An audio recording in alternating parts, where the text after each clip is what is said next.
Ubaydullayev Muhammadxon Burxonovich, tibbiyot fanlari doktori, professor, o'z sohasi bo'yicha yuksak yutuqlarga erishgan, ko'plab bemorlarga sog'lik ato etgan, ilm-fan yo'lida fidokorona xizmat qilayotgan tajribali mutaxassisdir. U o'z ajdodlari merosi bilan faxrlanadigan, halollik va mehnatsevarlikni hayotiy qadriyat deb biladigan insondir. U ilm-fanga qadam qo'ygan dastlabki kunlaridanoq ustozlarning saboqlarini ehtirom bilan qabul qilib, ularning tajribasini chuqur o'rgangan. Ayniqsa, professorlar Mahkamov Ergash Ubaydullayevich, Azimov Muhammadjon Ismoilovich, Hakimov Abdumalik Mahmudovich kabi taniqli olimlardan ta'lim olgan. Ustozlardan olgan saboqlari uning kasbiy shakllanishi va mustahkam hayotiy pozitsiyasida muhim o'rin tutgan. Muhammadxon Burxonovich 1955-yil 3-mayda Namangan viloyatining Chortoq tumanida ishchi oilasida tavallud topgan. Otasi Ubaydullayev Burxoniddin Ulug' Vatan urushi qatnashchisi bo'lib, urushdan keyin uzoq yillar davomida mehnat qilib, ko'plab davlat mukofotlari, medallar va ordenlar bilan taqdirlangan. Onasi Ubaydullayeva To'xtaxon uy bekasi sifatida 7 farzandni tarbiyalagan. Oila muhitidagi mehnatsevarlik, halollik, sabr-toqat unga yoshligidanoq kuchli ijtimoiy pozitsiya va mas'uliyat hissini singdirdi. 1973-yilda Toshkent davlat tibbiyot institutining stomatologiya fakultetiga o'qishga kirgan va 1978-yilda stomatologiya yo'nalishini muvaffaqiyatli tugatgan. Ilmiy faoliyati 1978-1979-yillarda Andijon viloyat stomatologik poliklinikasida internatura bosqichidan boshlangan. So'ngra Namangan shahar bolalar stomatologik poliklinikasi hamda bolalar shifoxonasida jarroh stomatolog sifatida faoliyat yuritgan. 1982-1984-yillarda Toshkent davlat tibbiyot institutining bolalar stomatologiyasi kafedrasida klinik ordinatura bosqichini tamomlagan. 1989-yilda Moskvadagi Markaziy ilmiy tadqiqot stomatologiya va yuz jarrohligi institutida tug'ma va orttirilgan nosomaksillar kompleks nuqsonlarini davolash mavzusidagi doktorlik dissertatsiyasini muvaffaqiyatli himoya qilgan.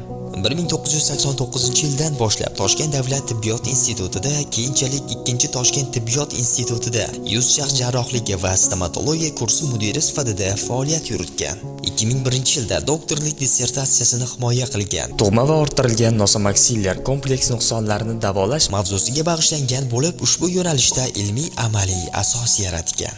2008-2011-yillar davomida Yaman Respublikasidagi ixtisoslashgan travmatolog shifoxonasida ishlagan va xalqaro tajribasi orqali bilim va malakasini yanada boyitgan. Muhammadxon Burxonovich oilali 3 farzandning otasi, arab tilida erkin muloqot qila oladi. Bugungi kunda uning shogirdlari orasida mashhur yuz jarrohlari, ilmiy xodimlari va professor o'qituvchilar yetishib chiqqan. Uning har bir saboqlari, tajribasi va insoniy fazilatlari yoshlarga yo'l ko'rsatuvchi mayoq bo'lib xizmat qilmoqda.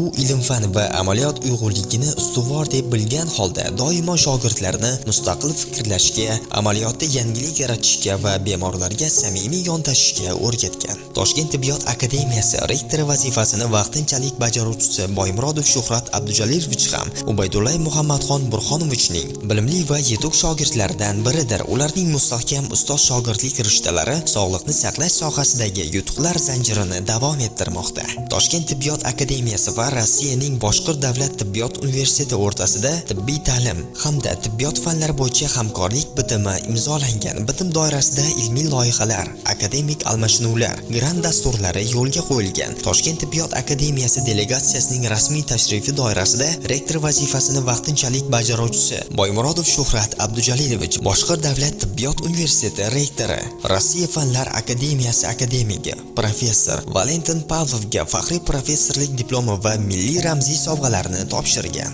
Ubaydullayev Muhammadxon Burxonovich bugungi kunda Rossiya Federatsiyasining nufuzli oliy ta'lim muassasalaridan biri, Boshqir davlat tibbiyot universitetining yuz va jarrohligi kafedrasi professori sifatida faoliyat yuritib kelmoqda. Ustoz o'zining ko'p yillik tajribasi, chuqur ilmiy salohiyati va fidoyiligi bilan nafaqat O'zbekistonda, balki xalqaro miqyosda ham e'tirof etilgan mutaxassisdir. Uning shogirdlari bugungi kunda dunyoning turli joylarida, jumladan arab mamlakatlari va boshqa davlatlarda ham muvaffaqiyatli faoliyat yuritib, ustozlaridan olgan bilim va ko'nikmalarni amaliyotga tatbiq etib kelmoqdalar.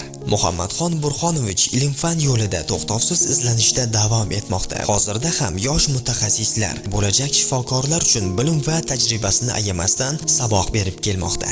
Bugun 70 yoshni qarshilayotgan bu tabarruk zot kuch-g'ayratga to'la, fidoyi va mehribon ustoz sifatida barchamiz uchun ibrat namunasi bo'lib kelmoqda.